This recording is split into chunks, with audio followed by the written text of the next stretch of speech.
I wrote Home from the Dark Side of Utopia in 2015 and 2016 in the midst of a great struggle I had with the left over Venezuela. I'd been a Latin American solidarity activist at that time for over 30 years, working with the Sandinista Revolution in Nicaragua, the Zapatista Revolution in Mexico, and the Bolivarian Revolution in Venezuela. I'd made my living in worker-owned printing collectives where I wrote, translated, and published a number of books in those years. I returned in my late 40s to the university and finished a master's degree at San Francisco State, and I began teaching at Berkeley City College, where I worked for 10 years. Then in 2013, while visiting Venezuela again, I realized I'd been wrong about the Sandinistas and about the Bolivarians, and I joined in solidarity with the opposition of what I had come to see as a very destructive populist project led by corrupt authoritarians. This memoir was written by invitation from AK Press. I'd collaborated with them over the years, and now they asked me to write about my transition. In the process, I began to question everything I'd ever believed. So this book is a record of reflections on what is now 40 years of solidarity work, the journey through radical Christianity, ultra-left revolutionary politics, and a struggle to build democratic worker collectives. As the book was published now 10 years ago, I will be updating it with commentary at the end of each chapter. I'll also be recording interviews with some of the protagonists in the book, so you'll have an opportunity to meet some of the people I mentioned in those pages. This is the foreword by Staughton Lynd. In Home from the Dark Side of Utopia, Clifton Ross offers an account of his personal pilgrimage through several varieties of religious extremism, countercultural life in Berkeley, and Latin American radicalism. Ross's journey began with a childhood on military bases. It appears to have left him with an image of a hermetically sealed world of close-cropped lawns and unrepealable dictates from above. Ross discerns a kinship between what he experienced growing up and a vision entertained by both the right and the left that is utopian and apocalyptic. Accordingly, his version of the Emerald City is, first, a world in which decision-making is decentralized and communal, but also, and just as important, a world in which the desired social transformation comes about in a spirit of experimentation, with an understanding in advance that what happens will be a patchwork of failures as well as successes. These are problematic objectives in the United States. To begin with, America is home to 300 million people who are notoriously non-communal. A lonely crowd, David Reisman, of individuals who increasingly bowl alone, Robert Putnam. Moreover, too many Americans believe that the good life will be achieved suddenly, almost magically, as a world turned upside down or in a miraculous moment of rapture. Even the most inspiring of our homegrown prophets on the left tend to imagine the coming of the good society as a rush of events that will produce a qualitatively different state of affairs in a very short period of time. James Baldwin and Malcolm X seem to have anticipated some version of a fire that would sweep through established institutions. The Wobblies' theme song, Solidarity Forever, imagines a new world coming into being after such a fire, from the ashes of the old. I think that fire is a form of violence, a hoped-for shortcut to social change that doesn't work. My own daydreams are of little green things that poke up after a fire through the blackened forest floor. What can be distressingly rapid, in my experience, is the collapse of left organizations. Having lived through the disintegration of Students for a Democratic Society, the Student Nonviolent Coordinating Committee, and the Black Panthers, I am left with a sad but stubborn belief that it is just as important to try to understand our defeats as to clarify the character of the new world to which we aspire. Through a number of initial chapters, Ross struggles with the conflict between the hope for a kingdom of God that would materialize all at once when the stars begin to fall, and the common sense delays of ordinary life. For example, a visit to Berkeley by Daniel Berrigan gave rise to an epiphany. Berrigan cut through clouds of cosmic millenarian reverie to call for confrontation with the nuclear arms race and with a demonic, cold, rational utopia, as well as for empathy with the needs of the poor. Yet Berrigan, in his own way, fixed his gaze on the end and embodied the prophetic voice of the apocalyptic vision. A byproduct of this state of mind for many young radicals is a quest for a particular society in which the promise of the future is, at least for the moment, displayed.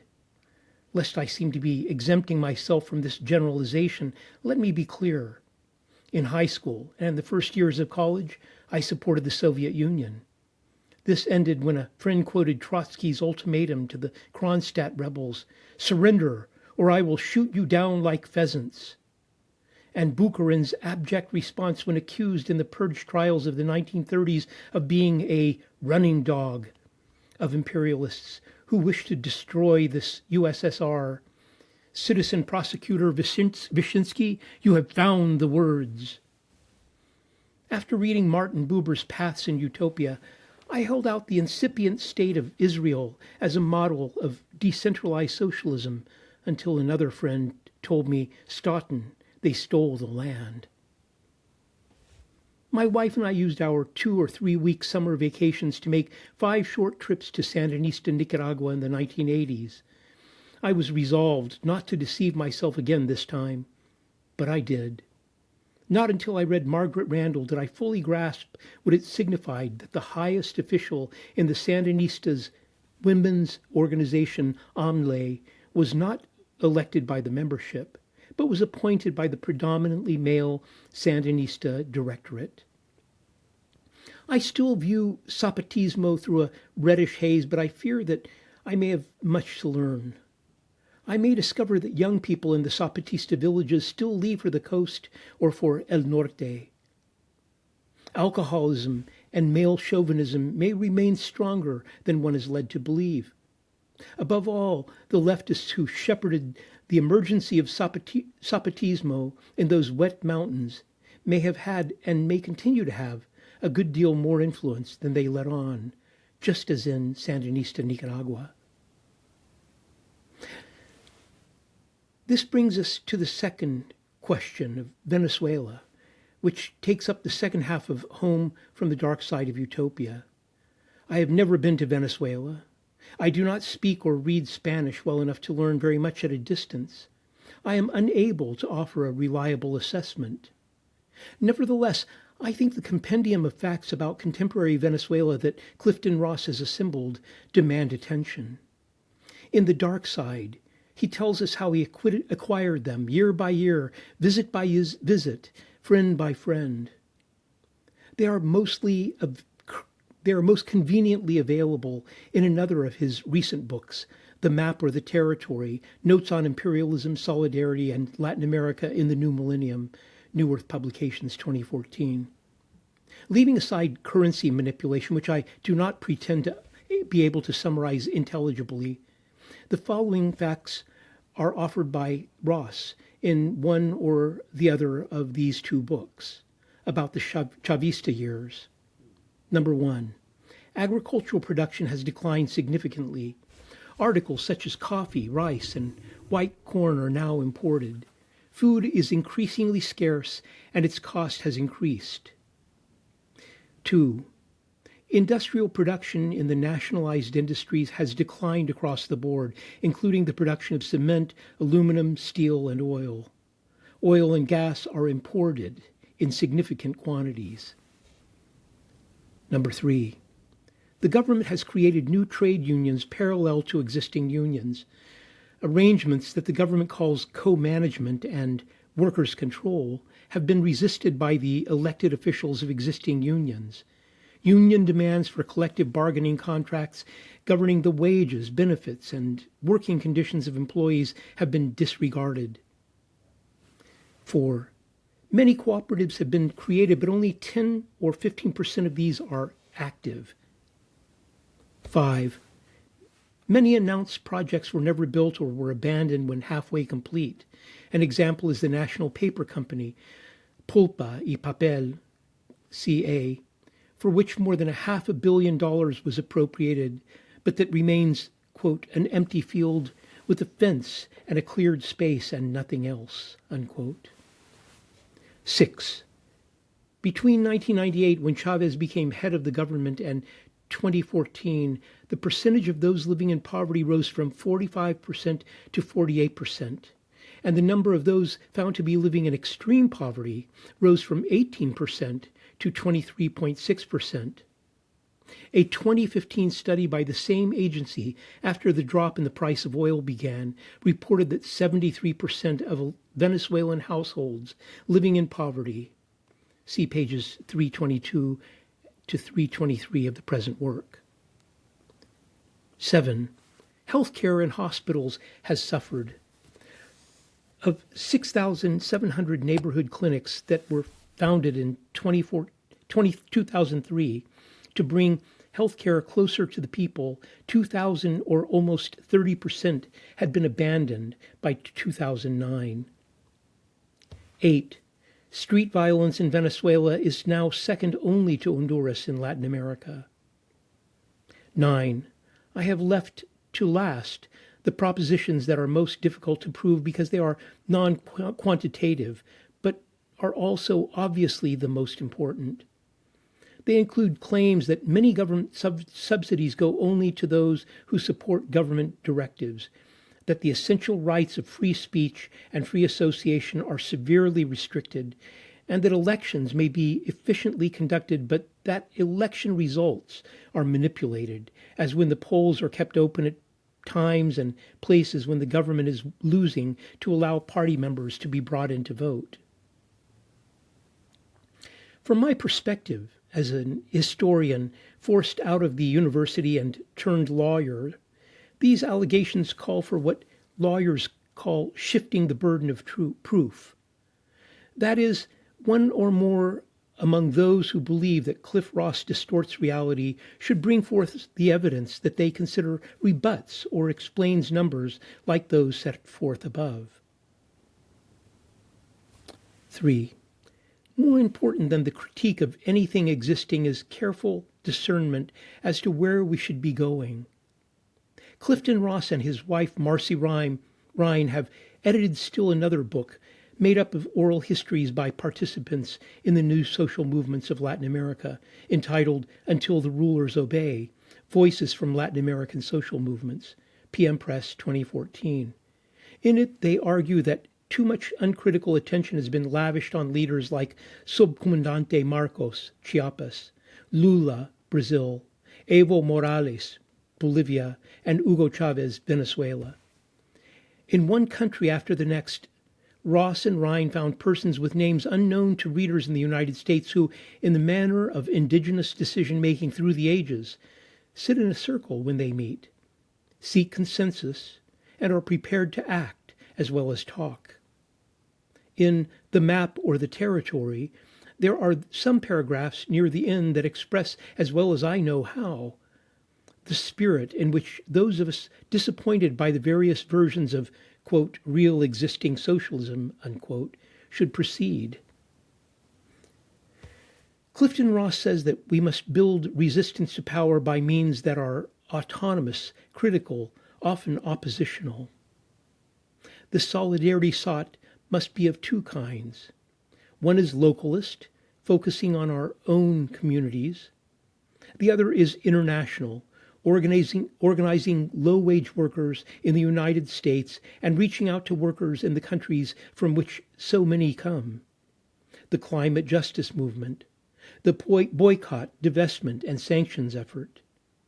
I would add, encouraging soldiers of all nations engaged in meaningless, aggressive wars to lay down their arms and join hands. Staughton Lynd was a Quaker and a social movement activist for peace and social justice who died November 17, 2022. I appreciated that despite his leftist orientation, but perhaps due to his spiritual commitments, he agreed to write a foreword to this book. At the time I published Home from the Dark Side of Utopia, I had few allies, and they were mostly liberals or on the anarchist left, but not so many of the latter as I moved closer to social, liberal, democratic perspectives. I'm grateful that even if the late Staughton Lynd wasn't overly enthusiastic, starting over. Staughton Lynd was a Quaker and a social movement activist for peace and justice who died November 17th, 2022. I appreciated that despite his leftist orientation, but perhaps due to his spiritual commitments, he agreed to write a foreword to this book. At the time I published Home from the Dark Side of Utopia, I had few allies, and they were mostly liberals or on the anarchist left, but not so many of the latter as I moved closer to a social, liberal, democratic perspective. I'm grateful that even if the late Staughton Lynd wasn't overly enthusiastic in endorsing my book, he at least asked for a hearing and invited a reasonable response. For the previous 3 years, I'd endured only ad hominem attacks or silence from former comrades, although a few quietly agreed with my new insights on Venezuela. I'd like to make a note about Lynd's call for those in the military to join hands in the struggle for peace. It's a message that is even more crucial to be stated in the present, with a perversely evil regime that is transforming the Department of Defense into a Department of War, allying itself with the genocidal outlaw state of Israel, and violating all norms of civilized, indeed what has been traditionally even been understood as simply human behavior. We're presently in a truce with Iran that shows no signs of enduring, and the world is rightly disgusted and outraged by our government and its actions. While the corruption, blind stupidity, and careless destruction, as well as dramatic social and cultural decline, all point to the end of imperial control, the United States will continue to pose a threat to humanity and the natural world, given its poisonous weapons and political policies. But Staughton leaves us with an image of hope, quote, of little green things that poke up after a fire through the blackened forest floor. I'm willing to accept that for a source of hope. As they say, nature bats last, and if its bat slays human civilization, I'm convinced it's because of the conscious wisdom that moves through it and within it, even if we deny it exists.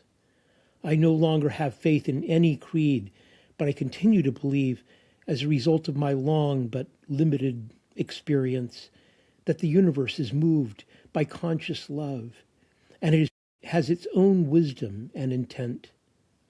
Against that, I'm convinced, there is no greater power.